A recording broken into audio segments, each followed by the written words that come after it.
Well, those of you who come to Douglas UCC on a regular basis, you know that I often like to begin my homilies by sharing a personal story or anecdote.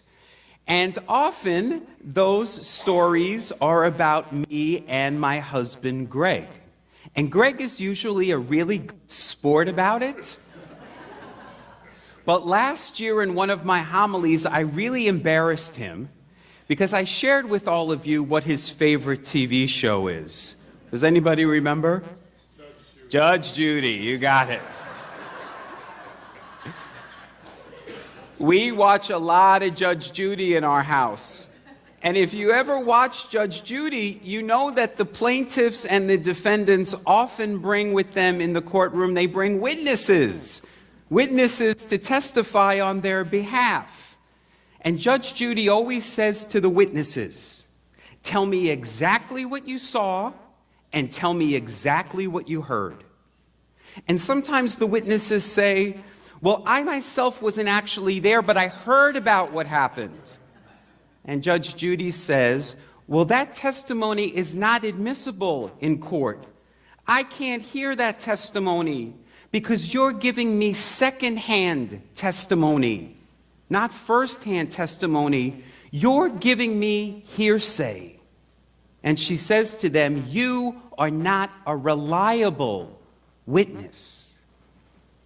Now, I share that with you today because we heard in both of our readings this morning from both Peter and from Jesus that you are witnesses. What does that mean, that we're witnesses? Well, we hear a lot about witnessing and testifying for Christ in the Christian church in America today, don't we? Everybody wants to testify and witness for Christ. But you know, a lot of Christians in America today who are testifying, they're not reliable witnesses because they're not giving us firsthand testimony. They're giving us second or third-hand testimony. So, for example, they'll testify, Christ is risen, but it's because they read about it in an ancient book or because someone told them about it at church. Not because they themselves have experienced it firsthand. Firsthand knowledge, that's what it means to be a reliable witness. So, some of you remember back when you were a little kid that you would play that game called telephone, where somebody would whisper a story to somebody, then they'd whisper that story to somebody else, and so on down the line. And by the time it got to the last person, the story was very different. That, my friends, is the history of Christianity. More than 2,000 years ago, the apostles had a first-hand experience of the risen Christ. And generations later, it was written in a book. And that book was passed on for centuries. And the story has changed with interpretation. The spiritual journey is not about gathering second, third, fourth, fifth-hand knowledge. That's not what the spiritual journey is about. The spiritual journey is about experiencing the Christ firsthand. So my question for you this morning on this third Sunday of Easter is, do you believe in the risen Christ because you read about it in a book? Or because someone at church told you about it? Or have you experienced the risen Christ firsthand for yourself? That makes you a witness, a reliable witness. As I've mentioned before, there are Christians in America today who are testifying who are not reliable witnesses. We could all name politicians and televangelists in our country today who testify to be witnesses of Christ, but whose policies and behaviors are in direct contrast to the way of Jesus. Those people are false witnesses. There's no way they could have experienced firsthand the risen Christ. So, what does it mean to testify, to be a witness? Well, even though we are progressive Christians, we testify, we witness in the United Church of Christ, but we do so in more than in our words. We do it in our actions and behaviors. When you walk into this church, in the entrance, there's a sign, and it says that we believe the fullest expression of our faith is our actions.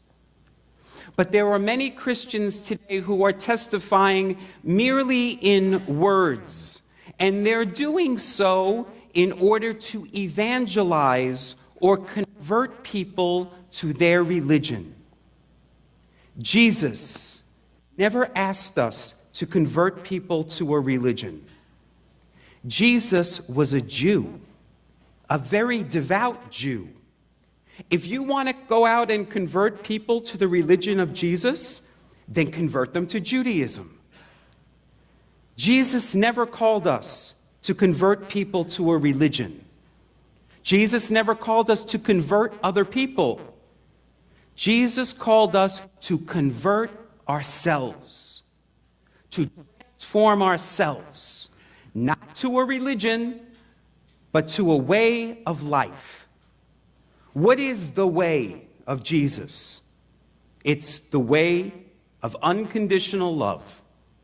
It's the way of forgiveness to all those who hurt you. It's the way of serving the least of these.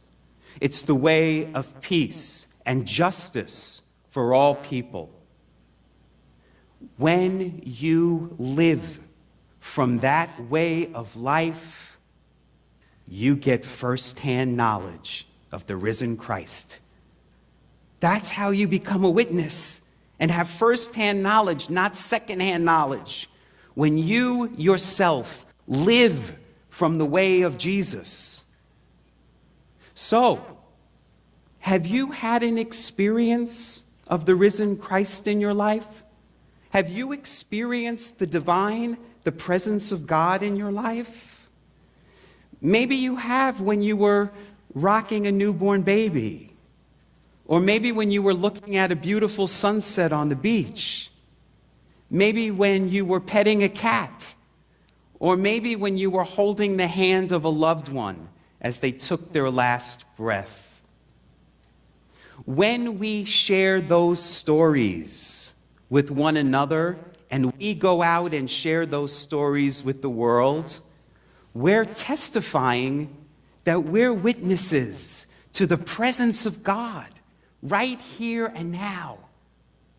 That's what it means to witness. Now, the word witness comes from the root word wit, and it means knowledge. But I've told you before, we're not talking about intellectual knowledge. It doesn't mean we know about Jesus because we read about Jesus in a book. What knowledge in the Bible means is knowing intimately. It means an intimate knowledge. I know God because I've experienced God. Not because somebody told me about God, but because I myself have firsthand experience, an intimate knowing with me and within me. That's why our gospel reading today is all about the body. We are not connecting with a ghost. We're not connecting with a spirit. We experience God. We experience the risen Christ in the physical realm. Now, most of us have been taught growing up in the Christian church that the body was bad. The body was sinful. And many spiritual people today say we need to transcend the body, and we only can connect with God in the spiritual realm. But Christianity is not about that. It's probably the only religion that says that the Word was made flesh, that the body is the temple of the Spirit. So we experience God in physical form. Did you notice in the gospel when Jesus appears to the apostles, he actually eats a meal? He's not a ghost. He's saying, I'm hungry, can I have food? And he eats it in front of them to show that he's a body. And he says, look at my hands, look at my feet, touch me. I'm not a ghost. We experience the risen Christ in physical form, in smiles, in hugs, in watching a sunset, in hearing the birds sing, in smelling the flowers. That's where we experience Christ among us, in physical form. And so that's what I am encouraging you to do throughout this Easter season, the season which is all about the risen Christ in our midst. I want to invite you to find time each day to witness the presence of God, to put together the physical and the spiritual. You know, that's what the cross symbolizes. It's where the physical realm meets the spiritual realm and becomes one with it. I and the Father are one. I and the Mother are one.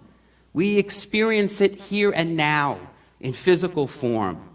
So let us go forth this week to spend time each day to more fully be witnesses to the presence of God in our midst. Let us see it in one another. Let us see it in nature. And let us see it within ourselves. And let us go out into the world and proclaim and testify that Christ is among us. God is here, right and right now. Namaste.